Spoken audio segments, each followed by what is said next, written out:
We live in a place that, because we live there, we sometimes don't fully appreciate how unique it is. It's special. Half of all the people on earth live on less than $2 a day. Half of those live on less than $1 a day. There are more people in China who live on less than $1 a day than are in all of North America. Our definition of poverty is so skewed that we don't understand how the rest of the world lives. If we want to talk about poverty, we talk about Arkansas. We'll go down the Ozarks and take black and white pictures of people sitting on their porches and say, isn't this really terrible? The sixth largest nation on earth, 200 million people. America's 320. 200 million people in the sixth largest nation on earth. The gross domestic product, the GDP of that nation, the wealth of goods and services that produces in the sixth largest nation on earth is smaller than the state of Arkansas. 91 million Filipinos produce less wealth every year than 3 million Oklahomans. The fourth largest nation on earth. Fourth largest, it's virtually the same as the United States, 300 million people. Indonesia, it's an OPEC company, produces oil. It's where our former president grew up. The wealth of the fourth largest nation on earth, the GDP, is smaller than the state of Louisiana. Now, we think of Louisiana being a poor state. We talk about the schools and the highways in Louisiana. What if all of the entire wealth of the nation, of our nation, was only what was produced out of Louisiana? That would be the standard of living of the fourth largest nation on earth. We can continue on. 140 million Mexicans have a smaller GDP than the state of Illinois. In America, we are abundantly blessed, and there's a reason. It's not the climate. It's not the soil. It's not there has to be something. And our manufacturer left a operation manual that said, if you do this, you will prosper. For righteousness exalteth a nation, but sin, what is sin? Sin is anything that separates us from God. Sin is a reproach to any people. When the righteous are in authority, the people rejoice. When the wicked beareth rule, the people mourn. Blessed is the nation whose God is the Lord. So, in this concept as to why this nation, try to think of something significant that wasn't given to the world by Americans. They wanted to fly for thousands of years. Two little bicycle guys over in Dayton, Ohio, created the airplane. Orville died in 1948. You know what World War II was like, those big Strato bombers and all that thing. Think what you'd feel like if you think, I invented all that. Or I saw a picture of Thomas Edison standing on the Empire State Building with the background. You could see all the lights, and you see what Broadway in the 1920s and 30s, the big searchlights of Hollywood, the motion picture, the sound system, the light bulb, were all created by a guy who grew up here in Milan, Ohio, by the name of Thomas Edison. We can continue. The telephone, the television. Today, an automobile dealer in Buenos Aires orders a part from Mercedes-Benz in Frankfurt, Germany. He uses an internet that was conceived, invented, and maintained by Americans. Every one of those goes through Fairfax County, Virginia. Every transaction in the entire... Why? Because America... Why did these people do it?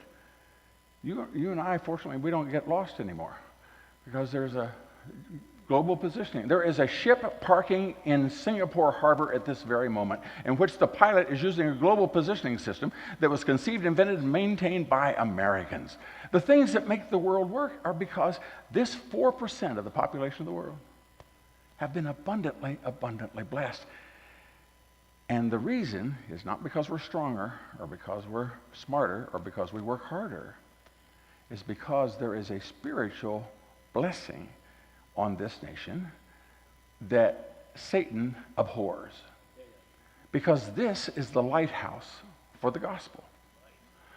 85 cents out of every dollar for the cost of global evangelism When they swept out the churches, I went around behind the Iron Curtain as the wall fell and they began to open churches, been closed for 72 years. To whom did they turn for hymnals and Bibles? Americans. That's the place that stands for what's right. When Egypt made peace with Israel and they wanted to sign that agreement, where would you sign it? Where would be the most profound place in the world where everybody would respect? Would you go to the middle of the ocean, or would you go to Paris, or would you go to the United Nations? That'd be silly. So where they went to the lawn of the White House in the United States. Why? Because Americans were standing there in support. People understand if the Americans are on board, the entire banking system, the communication system, all of it is functioning because of these folks. Sometimes we make mistakes. Franklin Roosevelt was coming back from the Tehran Conference in February of 1945, and he met with the head of the Saudi government, the king, and he sent him a letter affirming the conversation that they had a couple of weeks later, and said the United States of America would never support an individual state for the Jewish people, the people that they were in the process of massacring. And April 12th, he's no longer president. And the man that took his place was a fellow that was in business with a Jew in Independence, Missouri, who understood all that. And when Israel declared its independence, the United States of America, 11 minutes later, recognized. What does that mean? That means that we now have a relationship. That means they're a friend of ours. And if you attack them, then we're going to be a part of that encounter. And the United States did that. And so in Iran, where they have these chants every Friday after church, when they come out of the mosque, think of a spiritual system where you leave the church and you go out and you chant death. And so what they do is they chant death to America every Friday. And they call America the great Satan, and they call Israel little Satan, but they know they can't get to little Satan unless they take out great Satan, because America is the protection for Israel and for stability in the world. Now, I say when this is one more touch, and that is that I mentioned the second richest spot on earth is Western Europe, France, Germany, Britain. In America, we have a level below which we will not permit a person to sink. You come to this country, sit down on a park bench, put your feet up, gripe and complain about how horrible the country is. We will bury you with stamps for food, a roof over your head, a bed to sleep in, unlimited health care for you and anybody you've ever met, education for you anytime you want it. A person living in poverty in America, this is not a concoction on my part, it's a result of the Robert Rector study done by the Heritage Foundation and the Wall Street Journal every 24 months for now 37 years. A person living in poverty in America is more likely to have a telephone, a television, an air conditioner, an automobile, eats more meat, has more square footage space than the average resident of the second richest spot on earth, Western Europe. Now, why is that? And we sit around and watch people gripe and complain about this place. Compared to what? But why is it? The reason is because we are spiritually blessed. Now, if you undo the spiritual underpinning, America becomes just like any other place. So they talk about the fact that they want to get rid of God. They want to take under God out of the Pledge of Allegiance, and they want to take God off of the school walls, and the ACLU sues to take the pictures of the cross out of the city seal, and they sue to not have a cross in the Mojave Desert Veterans Memorial. And you think, why do you care so much about that? If you don't believe in God, then why would you care? It's important for us to know why. The reason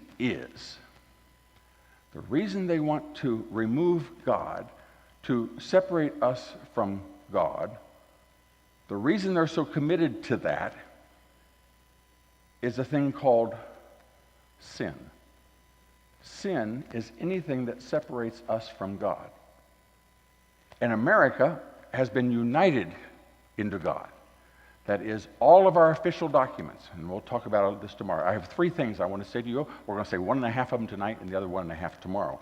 But when America was founded, we said from now on, no person can have a position of public trust. You have to have a starting point. We're going to start on the Bible. So if you want to be dog catcher, fine. Put your hand on the Bible, because that's going to be the standard from which you're going to work. So we have that as a starting point. Number 2, all official documents must recognize God. And so after you declare Groundhog Day or do whatever you do, it's done. There at the end, it says, done in this the year of our Lord, the 2017th, and the independence of the United States of America, the 231st. It does that so that that's the place from which it functions, from which we function. So that nation has been blessed.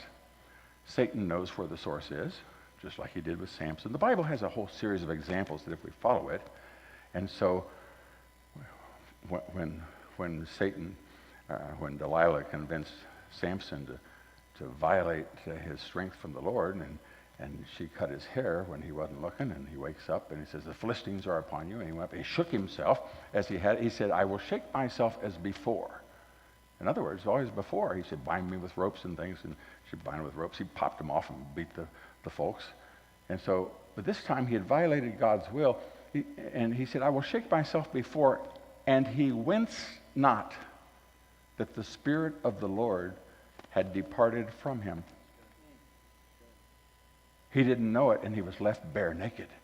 It wasn't his strength at all. It was God's blessing. Who knew that? Satan knew it.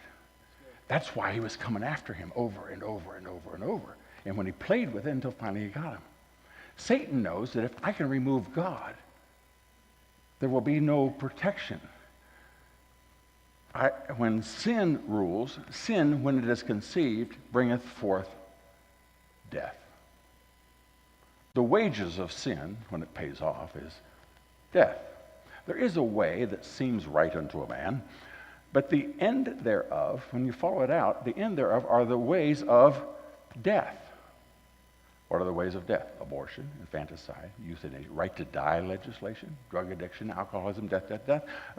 But I am come that ye might have life. I am the way, the truth, and the life. He that hath the Son hath life. And so this is a life and death struggle that is a spiritual battle. And then I just want to leave this as an aside. That is, in the course of this battle, in which we want leaders to do the right thing, if they want spiritual counseling, to whom would they turn? The newspapers? Would they call college professors? Would they call the corner drugstore? Or what would you do? You would like to have the church and pastors to be. They would be the ones that should know scripturally where to lead folks. But Satan, no fool he, about 30 years ago began to incorporate into the seminaries of the various churches the idea that the noble thing for you to do is no longer honor America. You just keep your eyes on Jesus. And you let the world fall apart. That's not your mission. And now we have pastors in their 20s and in their 30s and their 40s, and they'll proudly tell you that, praise God, I know the world's falling apart, and I see the culture disintegrating. I know our nation's going over, but praise God, I'm not doing a blessed thing to stop it. I'm just going there only preaching the word. Well, in the process, there's no, just as a little aside, and I'll get on to what I'm supposed to talk about. You say, well, I don't think that you should have politics and the church involved. There are 66 books in the Bible. And just for your entertainment sometime, you ought to tell me which ones, if any, were not written by a political leader, or to a political leader, or about a political leader. The fact is that we are very much called upon by God to do that. Now, we've talked about that. Now, a quick observation is that Moses was trying to be a political leader. And he had these Jews, no small challenge they, and even they wore out God.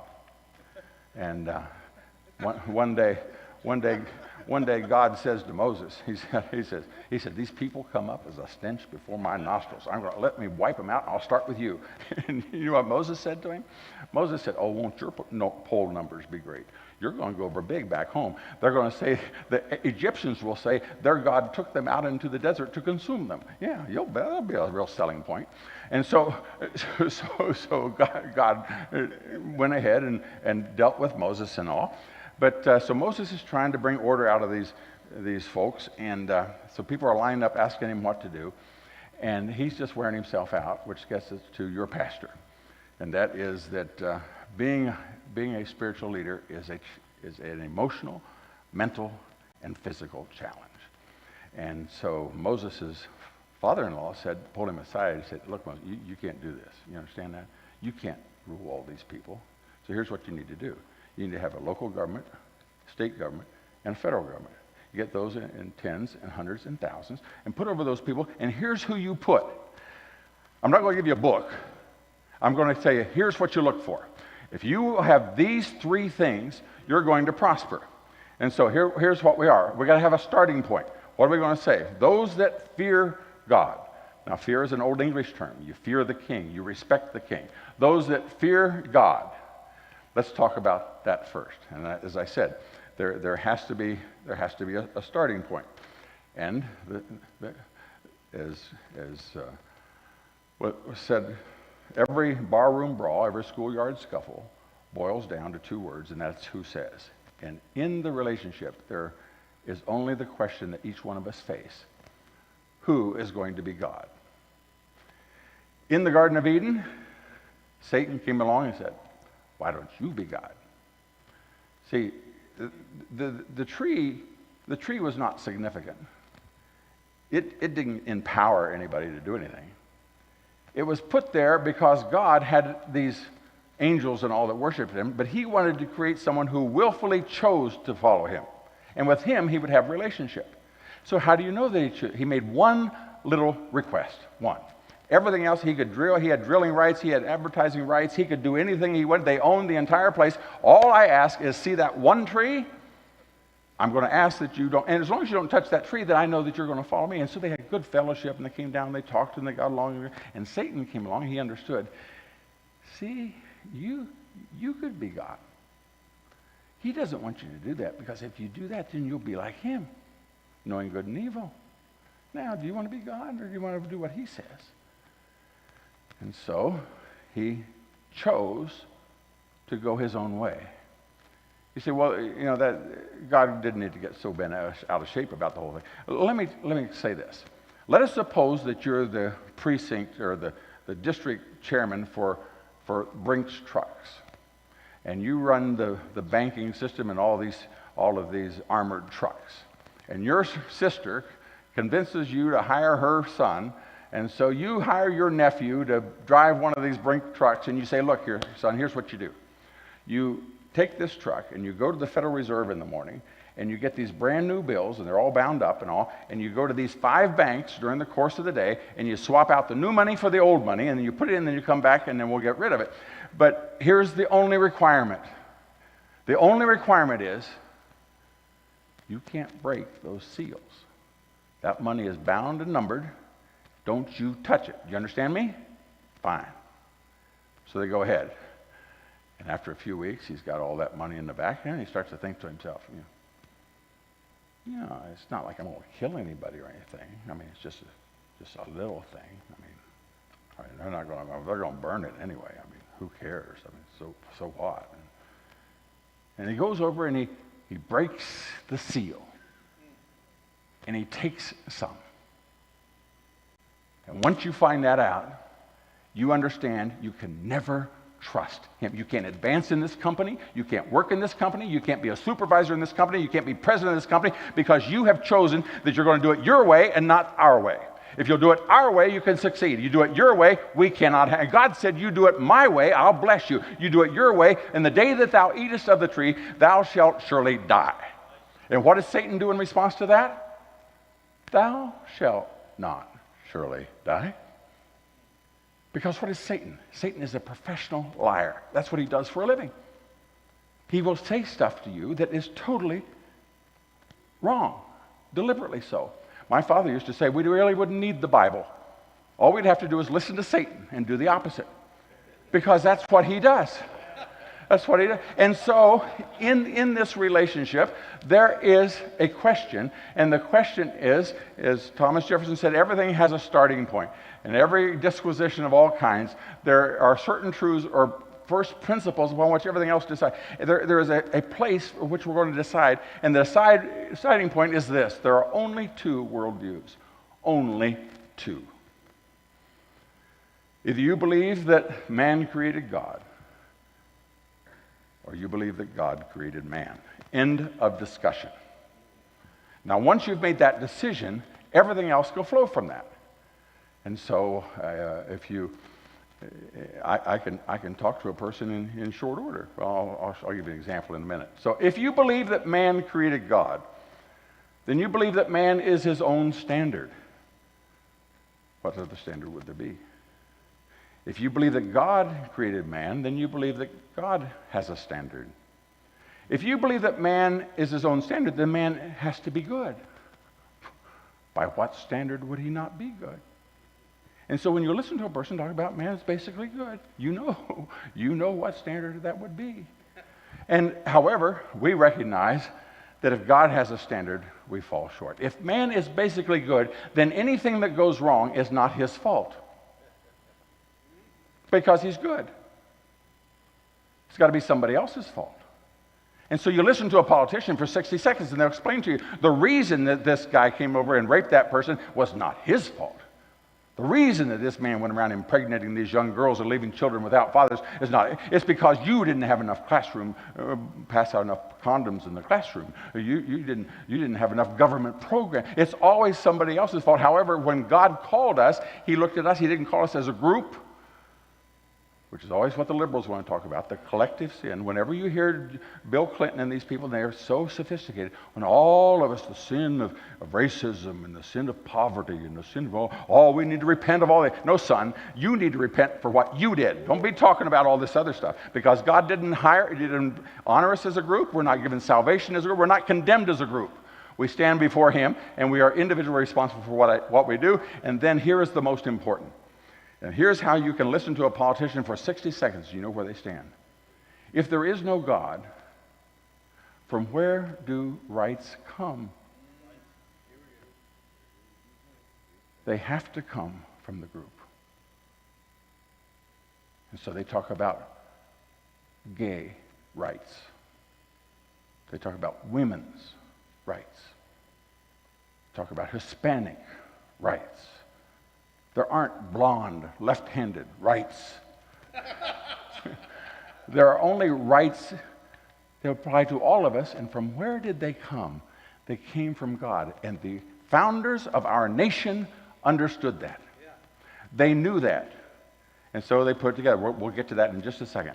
How does this play out in public policy? Well, it works like this. That is, these people, when they see the problems, let's put it this way. Everyone is disciplined. Everyone is disciplined. Either from within or without. And the degree to which a person is not disciplined from within is the degree to which you have to eventually put them in bars with concertina wire and all the rest to control people. So as long as you had "thou shalt not steal" on the wall of every classroom, "thou shalt not lie," "thou shalt not covet," "thou shalt not kill," then you didn't have to do as we went to a Christian school the other day and went through the library. As you go through the library, there's the magnetometers to tell whether or not a person is stealing a book. People have no idea. When I was growing up in Ohio, you left your bicycle any place you wanted to at any time.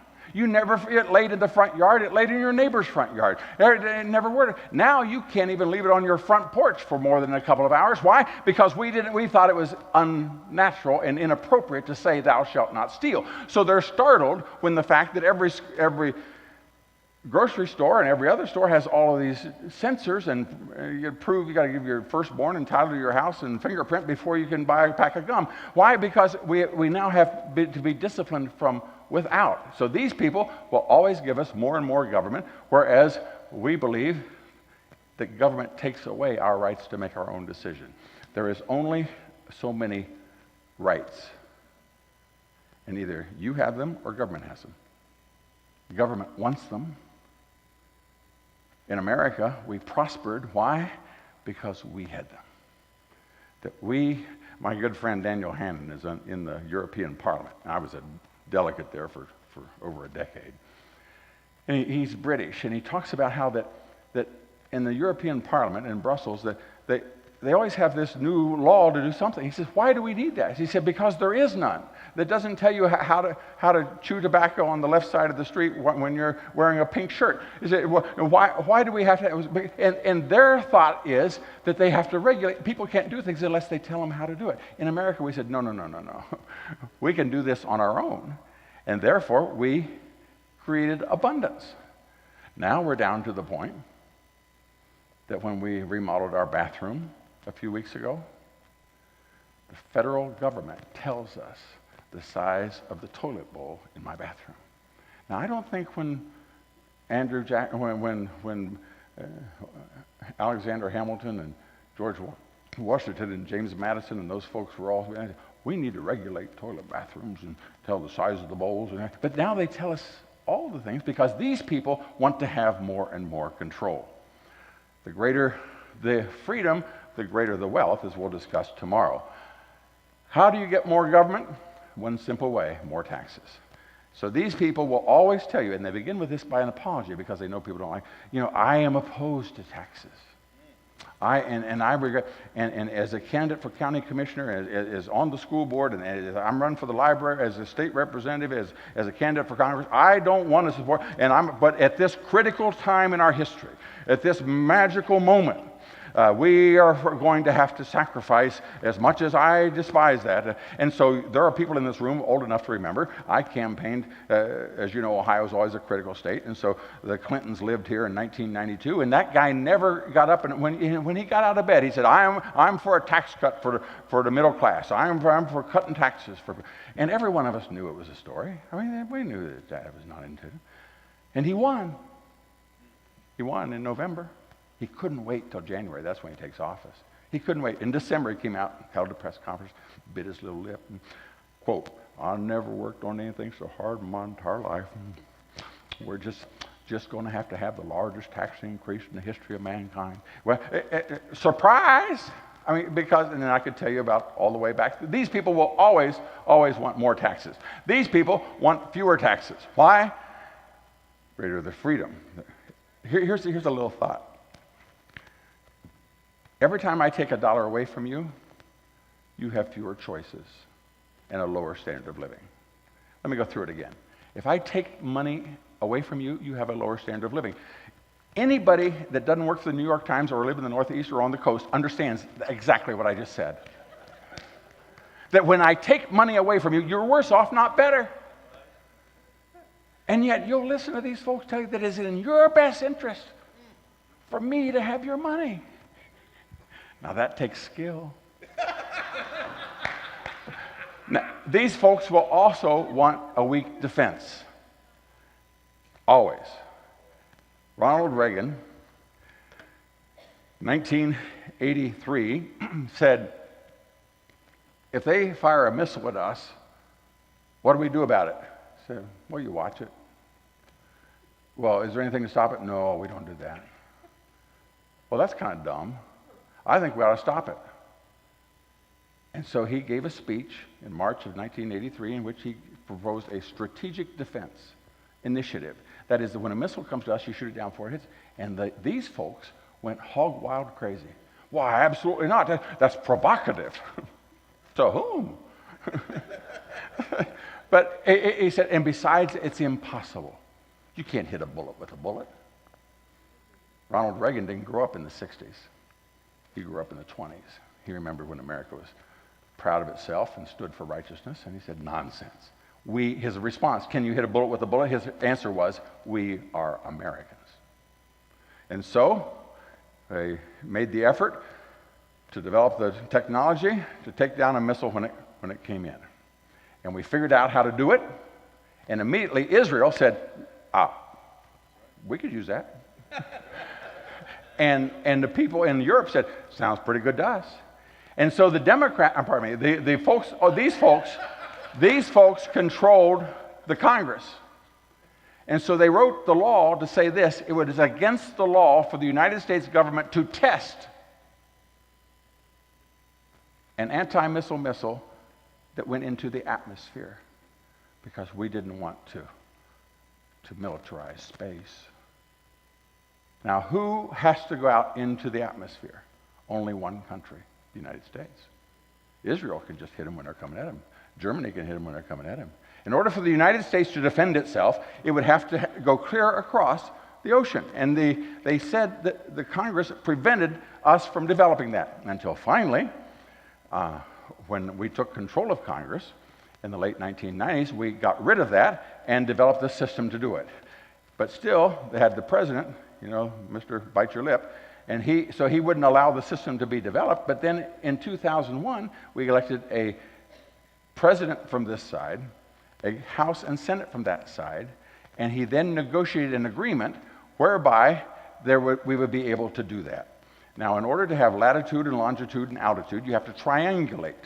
And so you have radars in Alaska, and we had radars in the Czech Republic, and missiles in Poland, so that when we saw it coming, that they could shoot it down. And he had to negotiate all that. And on May 2009, it would then be operative, and America would be defended. In 2008, there was a presidential election. There were 8 candidates here and 7 candidates here.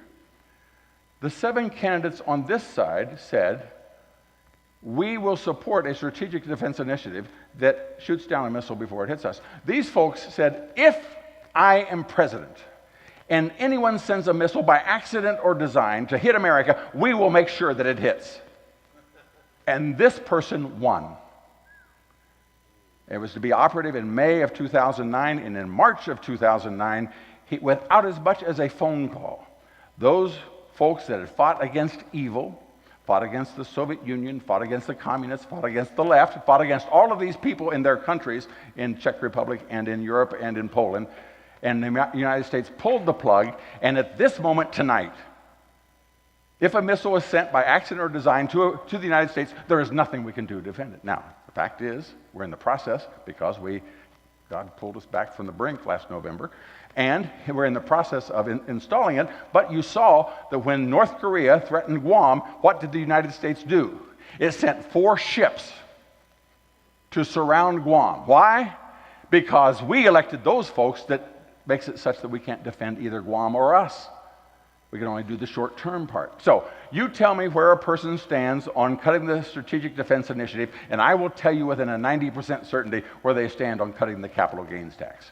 Now, when I said that to my father, my dad, oh, Bob, no, that sounds a little partisan to me. Dad, it's simple. And what I say to pastors is, if I asked you this question, if I tell you here's a candidate to be a professor in a Christian college, and you ask a simple little question. One, you say, do you believe in the deity of Jesus Christ? Do you believe in the actual virgin birth of Jesus Christ? And he said, well, now you need to understand that in those days, the word virgin applied to any young lady that was going to be. You can tell me 20 things about that guy. You can tell me 20 things. If you don't believe that about who's God, there's a whole potload of other things he doesn't believe either. I promise you.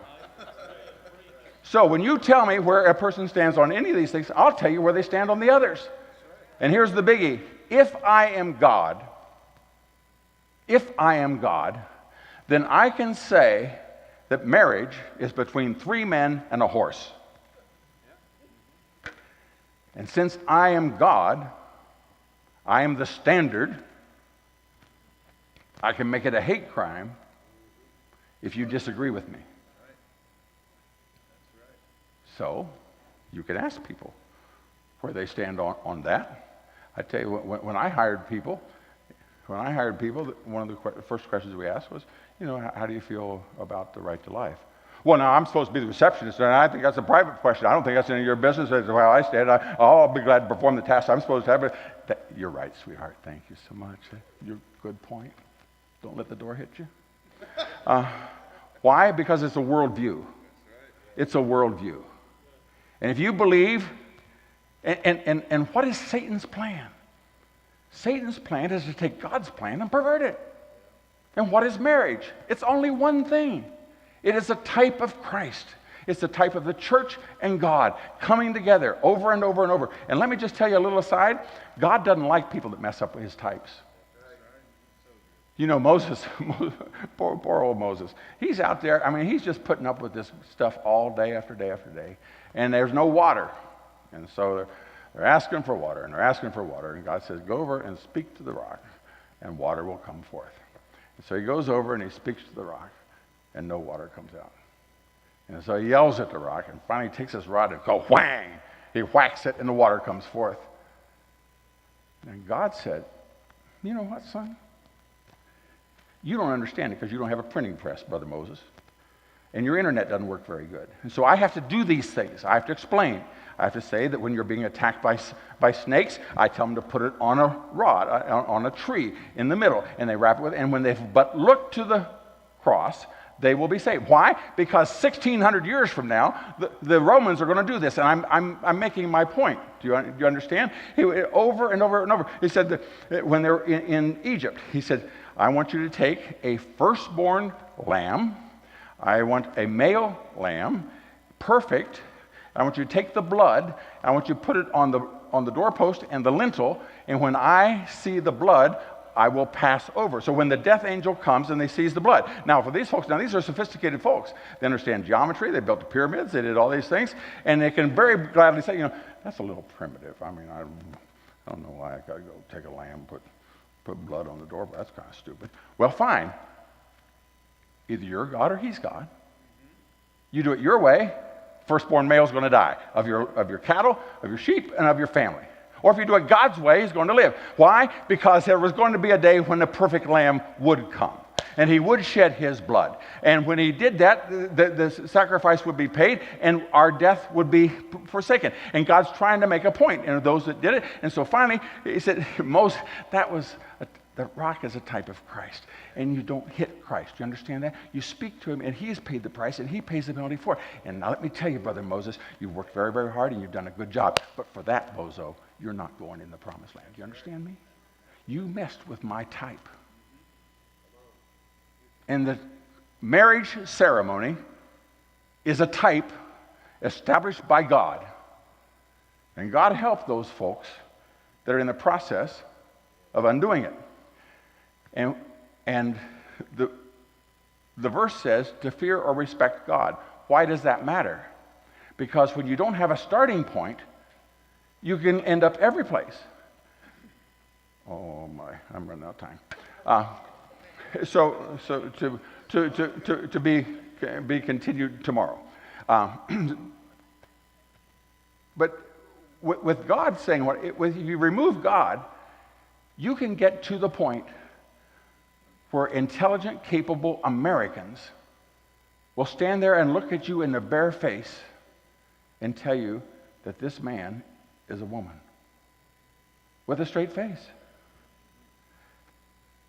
Many of you are old enough to remember when they had the program Children Say the Darndest Things on Art Linkletter. For you young people, let me just tell you. Art Linkletter had a program in the afternoon, and they didn't beat each other up and marry their children and all this sort of thing. They were actually doing television where you could be normal, and daytime television was like that in those days. And one of the little pieces at the end of House Party was that he had these little 4, 5, and 6 years old, and he would ask them questions, and he would say, what's the one thing your mommy told you not to do while you're up here? And then, of course, they would just tell for sure. And it was kids say the darndest thing. You just laugh and laugh and laugh. Well, a few weeks ago, a fellow went up in the University of Washington, and he went around, and you can Google this. You can watch it on YouTube. College kids say the darndest things. And there's several of them, and you can watch them, where they walk up to capable, able, intelligent, 20-year-old Americans in the year 2017. And he asks a question. If I say I'm a woman, can I be a woman? Now, these are individual interviews. Every last one of them say yes. I said, really? He said, Could I be a Chinese woman? Can I be Asian? Well, they understand. We're going to reject God, all common sense, go with the mass, go with the group. Found around here in stupidity, the answer is yes. They all agreed he could be a Chinese woman. Well, he's 5'7", so he said this. You know, I always wanted to be 6'5". Could I be 6'5"? Every last one said that this white 27-year-old male, 5'7", could be an Asian 6'5" female. Man without God, there's no end to where he can go. And so God said to him, get those that fear God, men of truth. And I've got 3 minutes, and let me just touch on truth for just a second, and then we'll pick up here and we'll go to the next two, because this next one is interesting. Hating covetousness. Now remember, God can only give you a handful of things. But I'm going to tell you, one of the most important things, you got to have a starting point. Number two, you have to have truth. Without truth, there can be no relationship. You and I cannot have a business relationship. We cannot have a marriage relationship. We cannot have a relationship if there's not truth. So therefore, if this is going to function, God knows this. They don't know it. Moses, you want somebody who fears God, has truth, and is a hater of covetousness. And I'm going to explain to you why this is where America is teetering, and you'll see it clear as a bell. And from now on, nobody have to ever tell you how to vote. But let's go back to the truth part. The truth is the starting point. And there's 3 points I want to make about that. I'm going to do one and I'm going to quit. Let me say that this room is 75 feet wide. You say it's 65, you say it's 90, you say it's 42. We're all pleased as punch, happy as can be, until somebody measures it. And that measurement is truth. Everything else is just opinion. And here's the significance of truth. By its very nature, truth exposes error. So I said it was 65 feet wide. I said it 3 times during the course of the speech. Somebody comes in and measures it, it's 59. They don't have to say or do another thing. They can turn and walk out that door. And everyone in this room knows that what I said was wrong. Therefore, error hates truth. Because truth exposes error. What is truth?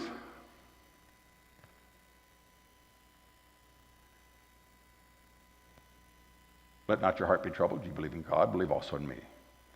In my Father's house are many mansions. If it were not so, I would have told you. I go to prepare a place for you. And if I go to prepare a place, I will come again and receive you unto myself, that where I am, there you may be also. Thomas says unto him, we know not whither thou goest. How can we know the way? Jesus answered unto him, I am the way, the truth, and the life. No man comes to the Father except by me. God is truth. And our founders knew that. And they incorporated it and said it. We're going to start at this point. That God is truth. Everything else is just opinion. Everything else is just speculation. So that if you stand up at a inaugural and you pray in the name of Mother Earth and eagle feathers and the universe, and nobody gives a hang. But you pray in the name of Jesus Christ, and all hell will break loose. Why? Because God is truth. Christ is truth. And what is it? In the beginning was the Word. The Word was with God. The Word was God. All things were made by Him, and without Him was not anything made that was made. And the Word became flesh and dwelt among us. Who was that? Jesus Christ. So Jesus Christ, the Word, the Creator. Man is endowed by Jesus. Man is endowed by God. Man is endowed by his Creator with certain inalienable rights. And among those are life, liberty, and that's what our founders founded this nation on. And as a result, it has been a lighthouse for the gospel for the rest of the world. It has now been lovingly preserved and handed to us, and is engaged in a spiritual fight to the finish, in which you and I have the privilege of playing a part in its final victory.